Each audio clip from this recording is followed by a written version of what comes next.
I am Rachel Moore, 29 years old. My life used to be peaceful, but lately it feels like every day begins and ends in a whirlwind of tension. When did the home I once trusted completely become the place where I feel most lost things have happened that make me question how to face myself or the husband I had loved and believed in for so many years? But the most important thing is my little daughter Ellie, who just turned 5. She's the only light in these dark days. My husband, Tyler Moore, is 32. We've been together for 7 years and married. For 6, we met while working at a financial company in Denver, Colorado back. Then Tyler was the one who pursued me. He gave me a sense of safety and romance that every girl dreams of. But after marriage, things slowly began to change. Especially when his younger sister April, now 22, started showing up in our family life more frequently. April, Tyler's youngest sibling, is 7 years younger than me. Tyler has always been protective of her since she was a child before we got married. I didn't mind his special attention toward her. I even thought it was nice that the two were so close. But after moving in together, I began to notice problems I had never anticipated. April would visit at any time without warning, acting as if our house was her own. She would often come empty-handed, without a polite greeting or any sign of gratitude at first. It tried to be patient, hoping things would settle down. But every time April came over, I was expected to prepare meals for everyone without any help. Tyler never sympathized with me. Instead, he constantly defended his sister. He told me I should understand, because April lived alone far from home and needed a place where she could feel comfortable. But what about me? Didn't I deserve to feel comfortable in my own home?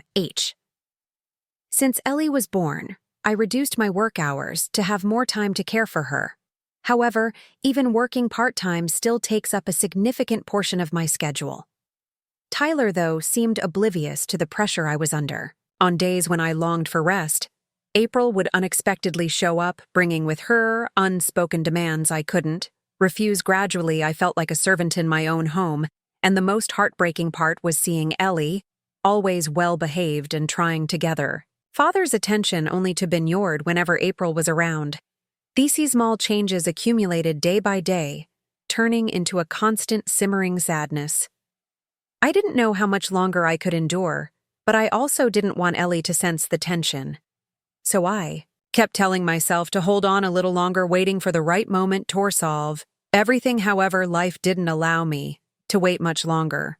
What happened next forced me to face a harsher reality than I had ever imagined. It was a cold winter evening. I had just finished preparing dinner for the family, and Ellie was happily arranging her favorite toys on the small table near the living room. A long day of work and taking care of Ellie had left me exhausted, but the feeling of sitting down with my daughter and seeing her happiness was the emotional remedy that always helped me find balance.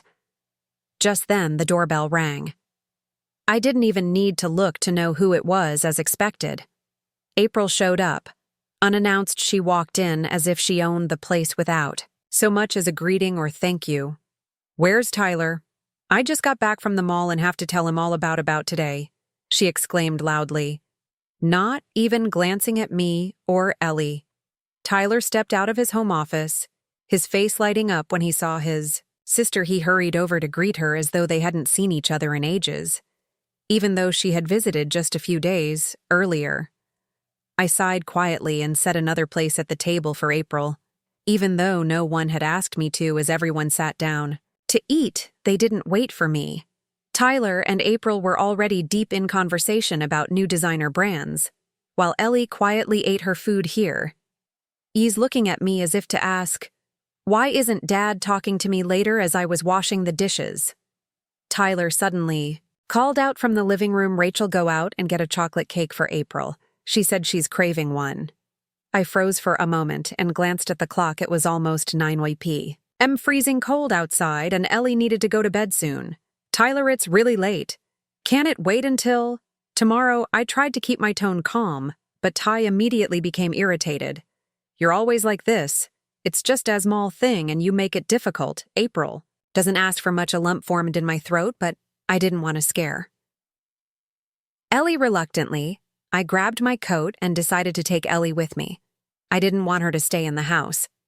Surrounded by the tension on the way to the bakery, Ellie tried to comfort me with her innocent voice. Mom, what's your favorite cake? Think we should get one with lots of strawberry frosting to make things fun? She said cheerfully. I gave her a weak smile, trying to hide my exhaustion when we returned home with 2 cakes, one for April and one for Ellie. What happened next left me stunned as soon as I placed Ellie's strawberry cake on the table. April pointed at it and said, "Oh, that one looks way better," before I could react. Tyler casually moved Ellie's cake in front of his sister here. "April, you can have this one," he said with a big smile. Ellie, just 5 years old, tried to hold back tears and softly protested, "But that's my cake, Dad." Tyler looked at her with indifference and replied coldly, "I pay for everything in this house. I get to decide who gets what." His words felt like a knife. Cutting into my heart, Ellie bit her lip, trying not to cry out loud, but the hurt in her eyes was unbearable. I quickly took the cake back, placed it in front of her, and looked Tyler straight in the eyes. "You can't treat your daughter like this," I said firmly. Tyler gave me a sharp, annoyed glance, but said nothing. Meanwhile, Ellie hugged the cake tightly and whispered, "I don't need to eat anymore, Mom. I just want to play with you." I gently patted her. Had my heart breaking at her quiet resilience that night, I decided to bathe. Ellie laid and sleep in her room. I couldn't bear to face Tyler or April for another minute. Their laughter echoed from the living room, but I shut it out lying in bed with Ellie snuggled against me. I knew deep down that if things continued like this, I wouldn't be able to protect my daughter from the emotional damage this environment was causing. And soon I would have no choice but to confront the reality I had been avoiding for so long. The next morning, as I was preparing breakfast, Ellie ran in from the living room with tears in her eyes. She grabbed my hand and pointed to the corner of the room where her favorite piggy bank, a gift from her grandparents, was kept. It had been smashed to pieces, and the coins Ellie had carefully saved were gone. "Mom, who did this? I can't find my money," she asked, choking back sobs. My heart ached. Ellie cherished that piggy bank deeply and would whisper goodnight to it every night. I tried to stay calm, wiped her tears, and gently told her to sit down and have breakfast. "Let me ask your dad about what happened."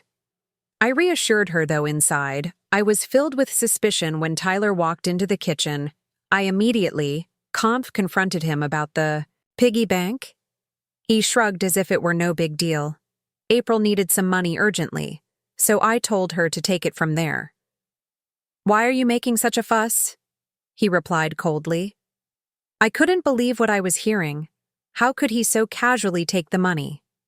Ellie had saved for an entire year just to help his sister. "Do you even realize how upset?" "Ellie, this isn't just money, it's something she treasures." I raised my voice, unable to hold back my frustration. Tyler scowled and muttered that I was being overly sensitive. "April is family. Don't you understand that you're making a big deal out of something so trivial?" Here retorted. A wave of disappointment and anger surged within me. I realized Tyler had placed his sister's needs above everything else, including our own family. Didn't want Ellie to witness any more of this argument, so I forced myself to end the confrontation. But what happened next pushed me into a deeper crisis. That afternoon, while organizing the wardrobe in our bedroom, a stack of documents fell out of a drawer that Tyler usually kept locked when I picked them up. I froze. In shock. They were divorce papers already filled out and signed by Tyler. The documents outlined the division of assets and stated that he would give up custody of Ellie. My hands trembled as countless questions flooded my mind. Why had he prepared these papers without telling me were all the recent conflicts part of a larger plan?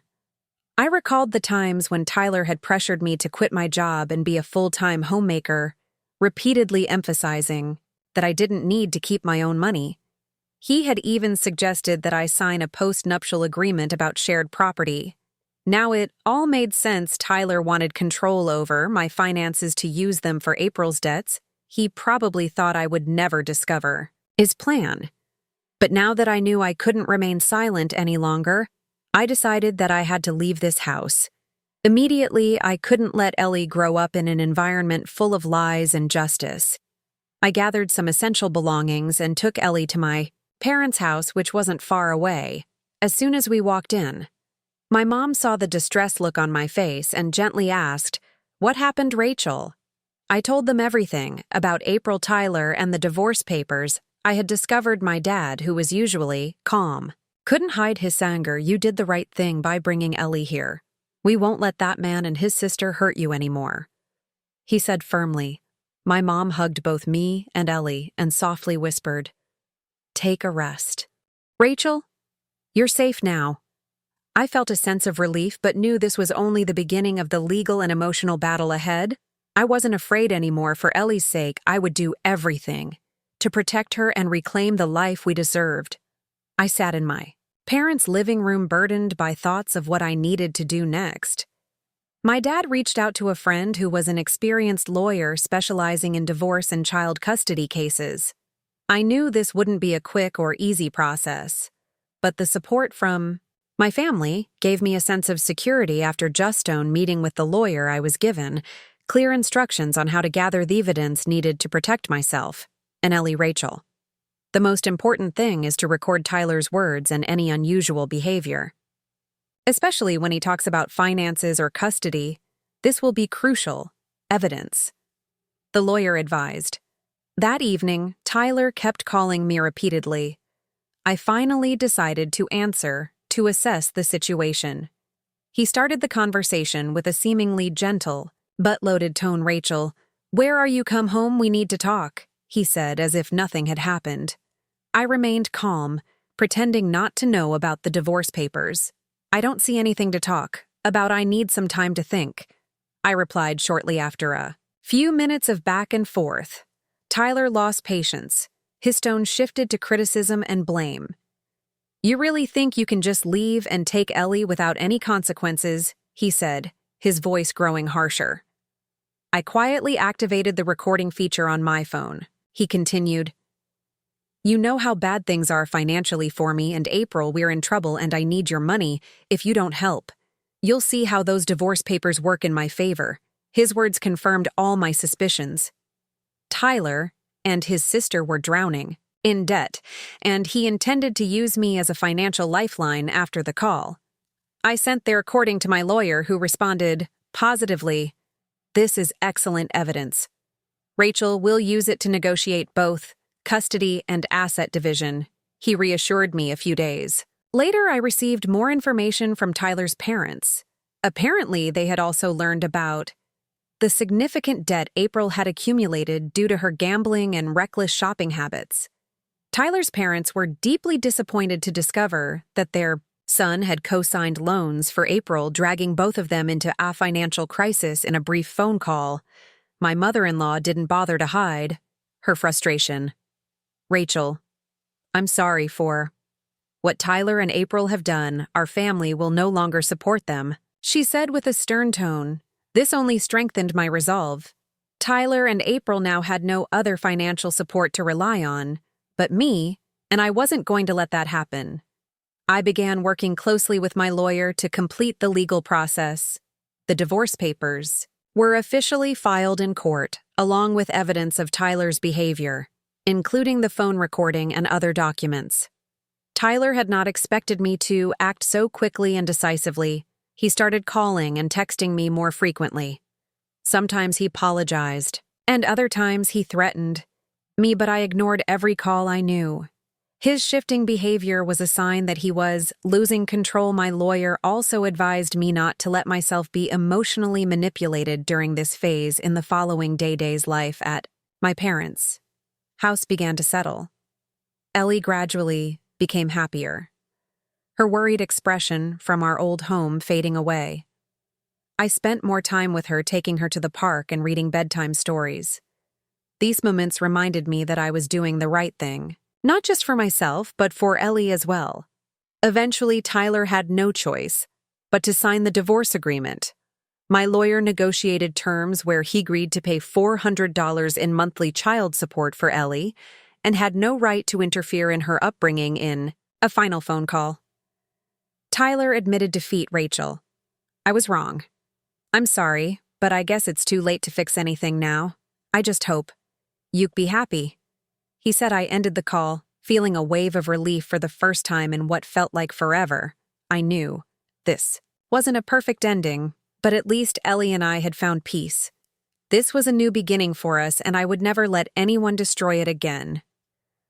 After Tyler signed the divorce agreement, I felt like a massive burden had been lifted from my shoulders. The process had gone more smoothly than I had expected, thanks to the thorough preparation and strong evidence my lawyer presented. In court, Tyler agreed to pay Ellie $400 a month in child support and relinquished any right to interfere in her care. However, that wasn't the most important thing to me anymore. What I truly wanted was a fresh start, a life where Ellie and I could be happy without the weight of control or pressure a few weeks after. The divorce, I returned to working full-time at the interior design firm I had helped establish before getting married. At first, I was worried about balancing work and caring for Ellie, but thankfully, my former colleagues were incredibly supportive. Paul, the company's director, even offered me a project management position, confident that I could bring fresh and creative ideas to upcoming designs. Ellie also adapted quickly to our new life. She was adored by her grandparents, who spoiled her in the best way, but she remained well-behaved and cheerful on evenings. When I worked late, my mom would always pick Ellie up from preschool and cook her favorite meals one evening as we sat together at the dinner table. Ellie suddenly asked Mom, "Are we going to live here forever? It's a lot better than the old house." Her words hit me like a pang in my heart. But I smiled and gently replied, "Yes, sweetie, we'll stay here, and we'll always be happy together." My work at the company gave me a sense of freedom and autonomy that I had lost. During my marriage to Tyler, I was involved in several important projects, including a design contract for a luxury hotel chain. The long, productive days reignited my passion for work, a flame that had never truly gone out for the first time in years. I felt like I was living for myself and not to meet anyone else's expectations. Gradually, the positive changes in my and Ellie's life became part of a new routine. Every morning, we would have breakfast together and talk about exciting things for the day.